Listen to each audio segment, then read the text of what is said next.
सृष्टि सुंदर सरल रहे, सृष्टि सुंदर सरल रहे। एलाइट इवेंट्स के सौजन्य से अरपा रेडियो और साधना फाउंडेशन की प्रस्तुति ओजस्विनी और नव्या महिला सम्मान 2023। चिंता सबकी ठीक है पर थोड़ी परवाह अपनी करो। अनुभव की पोटली के साथ प्रेरणादायी ममतामयी महिलाओं को सम्मान ओजस्विनी सम्मान। समझ प्रेम सम्मान का आपस में अनुबंध रहे। नई रोशनी और नए जमाने की प्रेरणास्पद व्यक्तित्व की धनी युवा महिलाओं का सम्मान नव्या सम्मान। नजर है मेरी सपनों पर, मत उलझाओ झंझटों में। सृष्टि देवांगन के साथ सृष्टि सुंदर सरल रहे, सृष्टि सुंदर सरल रहे।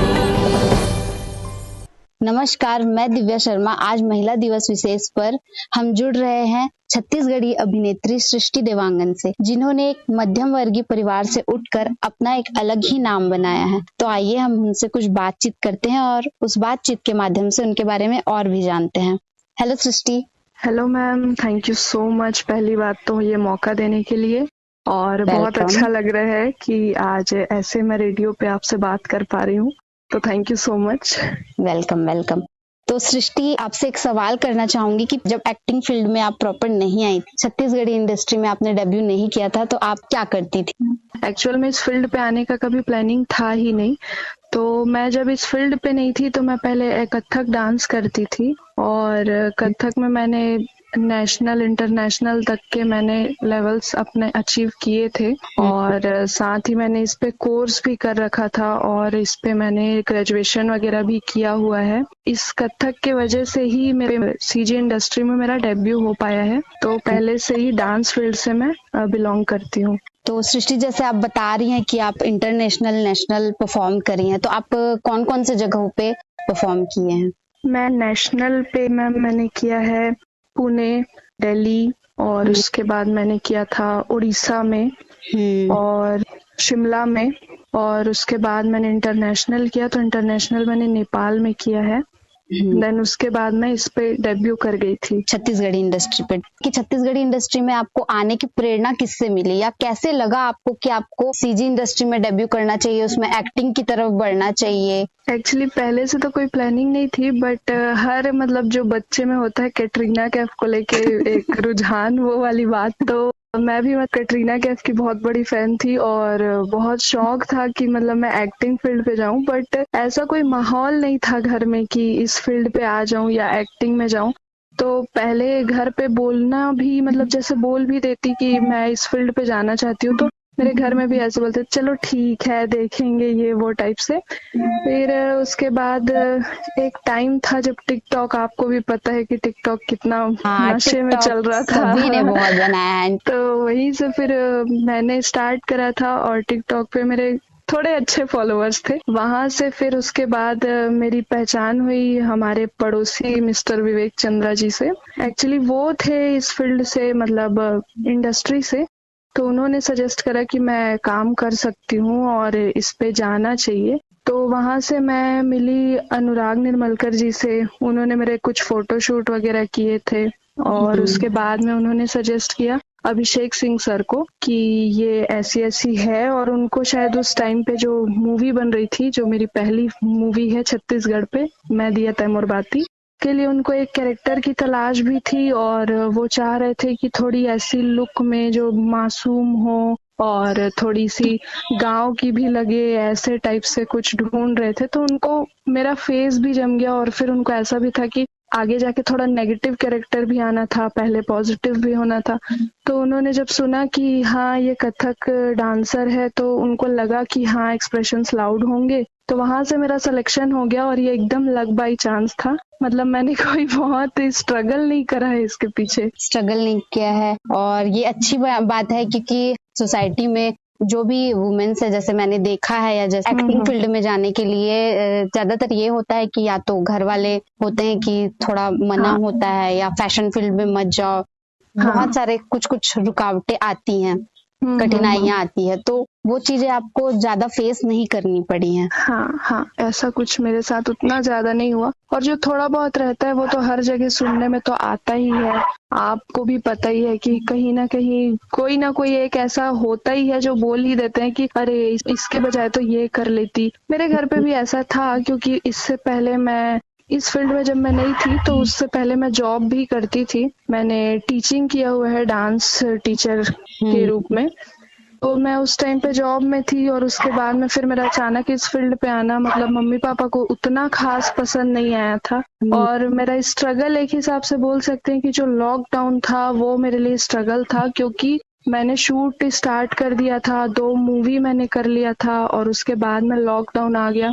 तो लॉकडाउन के बाद में मम्मी पापा का भी रिएक्शन ये हो गया कि अच्छा होता कि अगर अपना जॉब कंटिन्यू करती, जॉब छोड़ के इस फील्ड पे आ गई, और अब देखो ये हो गया, पता नहीं क्या होगा, मूवी आएगी नहीं आएगी। और एक टाइम तक के मैं भी हौसला लेके बैठी हुई थी, बट उसके बाद मेरा भी हौसला टूट गया था कि शायद नहीं ही हो पाएगा, और मैं शायद कुछ गलत कर ली इस फील्ड पे आके।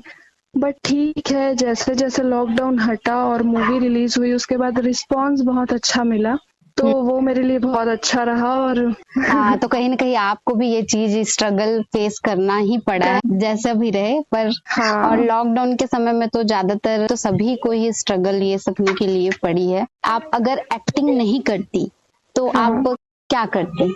एक्टिंग में अगर मैं ना होती तो मे बी मैं डांसिंग में ही आगे और कुछ कर रही होती, टीचिंग पे होती। और अगर मैं उससे भी हट जाती तो एक पर्सनली शौक है मेरा, मैं बांसुरी सीखना चाहती हूँ। इस चीज को मैं बहुत कम लोगों को बताती हूँ, और बहुत मतलब अपने तक रखती हूँ मैं ये बात। आप आज की जो महिलाएं हैं, अभी जो युवा पीढ़ी की जो लड़कियां हैं, उनको आप कुछ मोटिवेट करने के लिए बोलना चाहेंगे? हाँ जी मैम, बिल्कुल। आज के टाइम पे अगर कोई महिला अपने आप को नहीं बना पा रही है या फिर सेल्फ डिपेंडेंट नहीं है, तो ये आज के डेट में बहुत ही ज्यादा मुश्किल है आप ऐसे रह जाओ किसी के भरोसे पे। क्योंकि अब टाइम ऐसा नहीं रहा है कि वो पहले वाला टाइम की जो आप हस्बैंड पे डिपेंड करके आप अपनी पूरी जिंदगी बिता दो, ये अब नहीं हो सकता। बहुत टाइम चेंज हो चुका है। मैं ऐसा सोचती हूँ कि जो भी लड़की है या जो भी लेडीसें हैं जिनकी शादी भी हो चुकी हैं, आपको कुछ ना कुछ अपने लेवल पे करना चाहिए। और आज के टाइम पे ऐसा है कि इतने स्कोप हैं हर जगह पे, हर टाइप के काम में। आप घर पे रह के या बाहर जाके या कहीं से भी आप छोटा से छोटा काम शुरू कर सकते हो, और आपको पता भी नहीं चलेगा कि आपका छोटा काम कब बढ़ जाएगा। तो इसलिए जो भी चीज अच्छे से आती है, आपको लगता है कि हाँ ये मेरे में परफेक्ट है, और ऐसा कभी नहीं हो सकता कि एक औरत के अंदर कोई चीज परफेक्ट ना हो, तो आप उसी चीज को टारगेट करके आप कोई ना कोई काम कर सकते हो, और आप सेल्फ डिपेंडेंट बन सकते हो, बहुत कुछ कर सकते हो। तो मत बांधो खुद को। चलिए, बहुत ही अच्छी प्रेरणा इससे मिलेगी सभी। आखिरी सवाल है आपसे कि आप जितना भी अभी की हैं, उसका श्रेय आप अपने फैमिली मेंबर या को प्रेरणा मिली इस चीज को करने की या आगे बढ़ने की, छत्तीसगढ़ी इंडस्ट्री में आने की, तो वो श्रेय आप किसको देना चाहेंगी? मैम, ऐसा है कि मैं बहुत स्टार्टिंग से मैंने एक पहला इंटरव्यू दिया था आकाशवाणी रेडियो पे। मैं तब से आज तक एक ही इंसान को प्रेरणा देते आई हूँ, मेरे बड़े दादाजी जो हैं। मैं उनको ये श्रेय दूंगी, क्योंकि कहीं ना कहीं वो ही मेरे फैमिली में एक ऐसे इंसान है जो इतना ज्यादा इस फील्ड को समझते हैं, ना ही कि सिर्फ इसी फील्ड को, बल्कि वो हर फील्ड को समझते हैं। और जितना मेरे फैमिली वाले मुझे सपोर्ट करते हैं, उससे कहीं ज्यादा सपोर्ट मेरे दादाजी करते हैं। तो वही एक इंसान है जो मेरे पीछे इतना सोचते हैं, और उनको लगता है कि मैं जो कर रही हूँ वो मतलब बहुत सही चीज है। इनफैक्ट जो मैं लास्ट अभी जो हमारा हुआ था अवार्ड फंक्शन रंग झांझर, उसमें मुझे बेस्ट विलन का अवार्ड मिला। तो उसके लिए भी बाकी सभी के रिएक्शन ऐसे थे कि विलन मतलब हीरोइन होता तो ज्यादा बेस्ट होता ये वो, बट एक दादाजी ही थे जो बोले कि बेटा जो काम आप कर रहे हो, अगर उसके लिए आपको अवार्ड मिल रहा है ना, तो वो ही बेस्ट है। मतलब आपने इतना बेस्ट करा है कि आपको वो अवार्ड मिला है, तो बस आपने अपना काम अच्छा किया है, आगे आप उन पे छोड़ दो, ऊपर वाला सब देख रहा है। तो मैं ये श्रेय तो अपने बड़े दादाजी को ही दूंगी। अब आप बता दिए हैं कि आपको जो पहला डेब्यू अवार्ड हाँ जी। वो आपको जो मिला वो विलन का। आप से एक और सवाल है सृष्टि जी कि आपकी अभी तक की जो भी किए हुए कैरेक्टर्स हैं उसमें हाँ। जो कैरेक्टर आपको पसंद है, जो भी आपने निभाया है, हाँ। तो उसमें कौन सा कैरेक्टर है जो आपको सबसे ज्यादा पसंद है?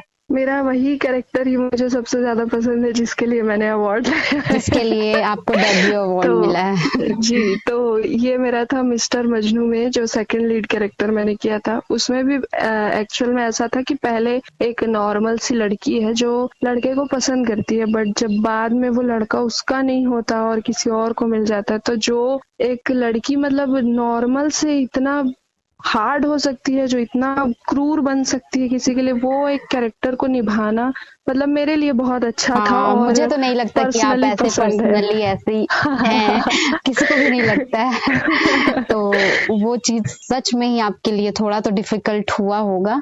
हाँ जी था, वो मेरे लिए बहुत ही डिफिकल्ट था, क्योंकि एक्चुअल में मैं बहुत अमीर लड़की का रोल प्ले कर रही थी उसमें, और नॉर्मली आपको भी पता है कि मैं मिडिल क्लास फैमिली से हूँ, तो वो चीज निभाना मेरे लिए था ही बहुत चैलेंजिंग था। और साथ में उसमें फाइटिंग्स वगैरह भी है, तो बहुत कुछ ऐसा है जो मेरे लिए नया था और बहुत यूनिक था।